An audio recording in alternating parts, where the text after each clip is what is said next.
বাবা চেয়েছিল ইঞ্জিনিয়ার, মা চেয়েছিল ডাক্তার। ছেলের মনে একটাই স্বপ্ন, ওয়ার্দিধারী অফিসার। তোমার লক্ষ্য, তোমার স্বপ্ন, তুমি দেবে বাজিমাত। কষ্ট আছে এই চাকরিতে, তাই সবার দ্বারা নয় সম্ভব। পুলিশের এক অবাক গল্প শুনতে চাও তোমরা সবাই? ঘর ছেড়ে ছেলেটা আজ বাড়ির বাইরে থাকে। নিজের ইচ্ছে এসেছিল সে, কেউ আসতে বলেনি তাকে। বাইরে থেকে ভীষণই রঙিন মনে হয়েছিল তার। কে জানতো এত কষ্ট সইতে হবে তাকে? প্রথমেই তাকে কাগজ ধরিয়ে দাঁড় করিয়ে দিল লাইনে। সেখান থেকেই যাত্রা শুরু। এবার সব কিছুই হবে টাইমে। কাগজ জমা শেষ হতে না হতেই এক স্যার এসে হলেন হাজির। যাদের যাদের কাগজ জমা হয়েছে সোজা উঠে পড়ো বাসে। এখান থেকেই তোমরা যাবে ট্রেনিং সেন্টারের উদ্দেশ্যে। আহা, কি কষ্ট ছেলেটার। ঘরের শেষ ভাতটুকু খেতে পেল না আর। কে জানতো এরপর সেই 6 মাস পরেই আবার। ট্রেনিং সেন্টারে ঢুকতে না ঢুকতেই সোজা করিয়ে দিল ফলিন। কিছুই তো সে বুঝতো না তখন। সবই যেন তার কাছে ভীষণই কঠিন। আস্তে আস্তে দিন পেরোতেই নতুন বন্ধুদের সাথে আলাপ। নতুন বন্ধু তো হতেই থাকলো, কিন্তু তার মন দিচ্ছে না তার সাথ। একদিন সে ভেবেই ফেললো এই চাকরি আর নয়। রিজাইন লেটার হাতে নিয়ে বেরিয়েই পড়েছিল সে। মাঝ রাস্তা যেতে না যেতেই মাথায় দিল তার হানা, এই চাকরি ছেড়ে দিলে যে বাড়িতে জুটবে না 2 আনা। দেখতে দেখতে মাসের পর মাস কাটতে লাগলো তার। সবার মুখে শুনেছিল নাকি এই ট্রেনিং ভীষণই সোজা হয়। যে ঠোকে সেই জানে এই ট্রেনিংয়ের কি ব্যাপার।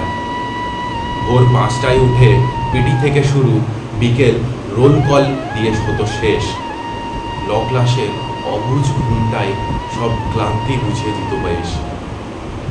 হঠাৎই একদিন চিল্লাচিল্লি, বেডে মারামারি হলো শুরু।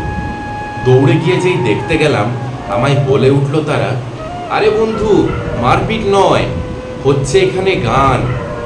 এমনি করেই ট্রেনিংয়ে আমরা বাঁচিয়ে রাখি প্রাণ। আমিও দিলাম যোগ দিয়ে তাতে। বেশ মজাই হলো সেদিন। হঠাৎ করেই অর্ডার এলো, পাওয়ার পিটি পরের দিন। তাড়াহুড়ো করে রাতের খাবার খেয়ে যেই গেলাম আমরা শুতে, আবারও দেখি চিল্লাচিল্লি শুরু। আরে বাইরে বৃষ্টি পড়ছে, কালকে ট্রেনিং তো তাহলে ফিতে। ধ্যাৎ, সকালে উঠে ভাবলাম 2 ঘন্টা বেশি শুতে পাবো আজ, কিন্তু ভুলেই গেছিলাম যে ট্রেনিং সেন্টারে হয় না কোনো ছুটি। অফ ডে থাকলেও তোমার ফেটিকটাও যে একটা কাজ। বিভিন্ন জেলার বন্ধুদের সাথে আস্তে আস্তে হলাম চেনাশোনা। কেউ লেগেছে ফোন কলে, তো আবার কেউ করছে পড়াশোনা। 1600 মিটার দিয়ে শুরু করেছিলাম, আজ 16 কিলোমিটার হয়ে গেছে শেষ। দিনগুলো কেমনভাবে চলে গেল, কেমনভাবে কাটিয়ে ফেলেছিলাম বেশ। পুশ আপ, সিট আপ, চিন আপ, কত কিছুতেই না দিতাম ফাঁকি। সবই যেন আজ মনে পড়ে, যদি একবার আবারও দিতে পারতাম উকি। দেখতে দেখতে আজ 6 মাসের গণ্ডি পেরিয়ে পাসিং আউটের দিন। ভীষণ মজাতেই ছিলাম আমরা, কারণ এরপর থেকে আমরা স্বাধীন। পরের মাস থেকে ফুল পেমেন্ট হবে অ্যাকাউন্টে ক্রেডিট। কিন্তু কে জানতো এরপর থেকে সব মজা ঠাট্টাগুলো হবে ডেবিট। সবার আমাদের পোস্টিং লিস্ট চলেই এসেছিল প্রায়। কেউ আর আমরা একসাথে নেই, আলাদা হয়েছি সবাই। মন করছিল কাঁদতে ভীষণ, কিন্তু কাঁদতে পারলাম না সেদিন। আমি কাঁদলে যে বন্ধুর চোখের জল দেখতে পারতাম না কোনোদিন। আজ আমরা সবাই আলাদা, তবুও সম্পর্কগুলো আছে বেঁচে। কিন্তু সেই একসাথে পাশে ঘুমোনোগুলো আর পড়ে রইল না আমাদের কাছে। তো এটাই ছিল আমাদের পুলিশ লাইফের, আমার ট্রেনিংয়ের একটা ছোট্ট গল্প তোমাদের সামনে তুলে ধরলাম। যারা এখন কলকাতা পুলিশের ট্রেনিং করছে, যারা এখন WPSI ট্রেনিং করছে, তারা আমার এই গল্পটা শুনে একটুখানি হলেও নিজেদেরকে রিলেট করতে পারবে।